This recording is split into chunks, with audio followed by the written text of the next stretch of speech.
എന്ത് ചെറിയ കാര്യമായിക്കോട്ടെ വലിയ കാര്യമായിക്കോട്ടെ എൻ്റെ ജീവിതത്തിൽ പ്ലാൻ ചെയ്ത ഒരു കാര്യങ്ങളും മര്യാദയ്ക്ക് നടന്നിട്ടില്ല.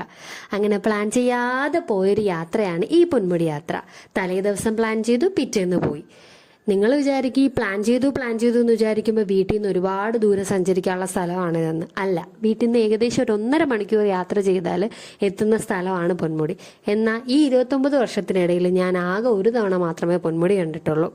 അപ്പോൾ വിചാരിച്ച് ഇന്നത്തെ യാത്ര അങ്ങോട്ടായിരിക്കും. രാവിലെ എഴുന്നേറ്റ് വീട്ടിൽ വെച്ച ചോറും കറികളും എല്ലാം കെട്ടിപ്പറക്കിയെടുത്ത് നേരെ യാത്ര തിരിച്ചു. നല്ല തിരക്കായിരുന്നു. കാരണം എന്ന് വെച്ചാൽ നമ്മൾ പോയതൊരു സൺഡേ ആണ്. സൺഡേ മാത്രമല്ല, വെക്കേഷൻ അല്ലേ, അതുകൊണ്ട് തന്നെ നല്ല തിരക്കുണ്ടായിരുന്നു. തിരക്കാണെങ്കിലും അങ്ങോട്ടുള്ള ക്ലൈമറ്റും ആംബിയൻസൊക്കെ അടിപൊളിയാണ്. പ്രകൃതി സൗന്ദര്യം ആസ്വദിക്കുന്നവർക്ക് പറ്റിയൊരു സ്ഥലമാണ് പൊന്മുടി എന്ന് പറയുന്നത്. അപ്പോൾ പോണ വഴിക്ക് ഒരുപാട് കുഞ്ഞു കുഞ്ഞു കടകളും ഒക്കെ ഉണ്ട്. കുഞ്ഞു കുഞ്ഞു ചായക്കടകൾ, കുഞ്ഞു കുഞ്ഞു റിസോർട്ടുകൾ, ഹോം സ്റ്റേകൾ. റിസോർട്ട് ഉണ്ട് കുറച്ച് അകത്തോട്ടായിട്ട്, അതായത് പൊന്മുടി പ്രോപ്പർ എത്തുന്ന പൊന്മുടിക്ക് അടുത്തായിട്ട് കുറേ റിസോർട്ടുകളും കാര്യങ്ങളൊക്കെ ഉണ്ട് കേട്ടോ. അങ്ങനെ കുറേ പേര് സൈഡിലൊക്കെ ഇരുന്നിട്ട്, ഉച്ച സമയത്താണ് ഞങ്ങൾ പോയത്, സൈഡിലൊക്കെ ഇരുന്നിട്ട് ഫുഡെല്ലാം കഴിക്കുന്നുണ്ടായിരുന്നു. പിന്നെ കുറേ കുരങ്ങന്മാരെ കണ്ടു. അതൊന്നും വീഡിയോയിലില്ല. ഞങ്ങൾ വീഡിയോ എടുക്കാൻ വേണ്ടി സ്റ്റോപ്പ് ചെയ്യാൻ പറ്റത്തില്ല. ഫുള്ള് ഹെയർ പിന്നാണ്. ഏകദേശം 22 ഹെയർ പിൻ കഴിഞ്ഞാണ് നമ്മൾ പൊന്മുടിയുടെ ടോപ്പ് എത്തുന്നത്. അങ്ങനെ 22 ഹെയർ പിൻസ് കയറി ഞങ്ങൾ പൊന്മുടിയുടെ ടോപ്പ് എത്തി. നേരെ ഞങ്ങൾ ചെയ്തത് ഫുഡ് കഴിക്കുക എന്നുള്ള കാര്യമാണ്. എല്ലാവർക്കും നല്ല വിശപ്പുണ്ടായിരുന്നു. രാവിലെ കുറച്ചെന്തൊക്കെയോ കഴിച്ചിട്ട് രാവിലെ ഇറങ്ങിയതാണ്. അപ്പോൾ വന്ന ഉടനെ തന്നെ ആദ്യം ഫുഡ് കഴിച്ചു. പിന്നെ വീടിൻ്റെ അടുത്ത് തന്നെ ആയതുകൊണ്ട് തന്നെ ഒരുപാട് പരിചയക്കാരൊക്കെ അവിടെയൊക്കെ ഉണ്ടായിരുന്നു. പിന്നെ കുറേ പേരെയൊക്കെ കണ്ടു, സംസാരിച്ചു.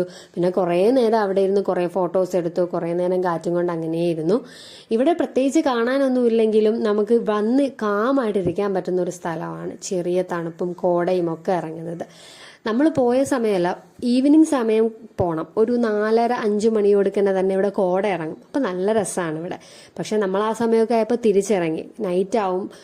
കുട്ടികളെ കൊണ്ട് പോകുന്നതുകൊണ്ട് കുറച്ച് ഡിഫിക്കൾട്ടാണ് പോകാൻ വേണ്ടിയിട്ട്. പിന്നെ വരുന്ന വഴിക്ക് തന്നെ ആ കുഞ്ഞു കുഞ്ഞു കടകൾ കണ്ടില്ലേ, അവിടെ ഇറങ്ങി ചായയും മാഗിയും ബ്രെഡ് ഓംലെറ്റൊക്കെ കഴിച്ച് തിരിച്ചിറങ്ങി. പിന്നെ വീട്ടിൻ്റെ അടുത്ത് തന്നെ ഒരു കുഞ്ഞൊരു പാർക്കുണ്ട്. കുഞ്ഞല്ല, ഒരു ടർഫും പാർക്കൊക്കെ ആയിട്ട് അറ്റാച്ച്ഡ് ആയിട്ടുള്ളൊരു സ്ഥലമുണ്ട്. അവിടെ കൊണ്ടുവന്ന് പിള്ളേരെയൊക്കെ ഒന്ന് കളിപ്പിച്ചിട്ട് പിന്നെ നമ്മൾ നേരെ വീട്ടിലോട്ട് പോയി. എൻ്റെ മോനും എൻ്റെ ഇത്താടെ 2 മക്കളുമാണ് ഉണ്ടായിരുന്നത്. പിന്നെ ഞങ്ങളെല്ലാവരും കൂടി കുറച്ച് നേരം അവിടേക്ക് ഇരുന്നിട്ട് നേരെ വീട്ടിലോട്ട് പോയി. അപ്പോൾ ഇന്നത്തെ വീഡിയോ അത്രയേ ഉള്ളൂ. എല്ലാവർക്കും ഇഷ്ടപ്പെട്ടെങ്കിൽ ലൈക്ക് ചെയ്യുക, ഷെയർ ചെയ്യുക, സബ്സ്ക്രൈബ് ചെയ്യുക. താങ്ക്